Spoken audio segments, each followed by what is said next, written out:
بسم اللہ الرحمن الرحیم۔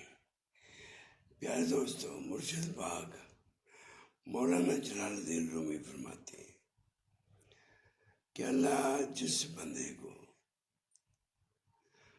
اپنا غلام بنانا چاہتا ہے، اپنے راستے پہ لانا چاہتا ہے، وہ اس کی قابلیت نہیں بھیجتا،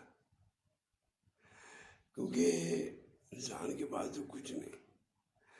جیسے بچہ اسکول میں جاتا ہے تو اسے الف بے نہیں آتی، لیکن مرشد استاد جو ہے وہ اس کو الف سے لے کے یہ تک پڑھاتا ہے، تمام علم سکھاتا ہے۔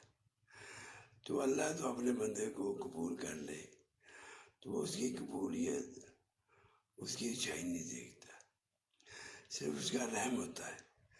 اللہ ہم سب پہ رحم فرمائے۔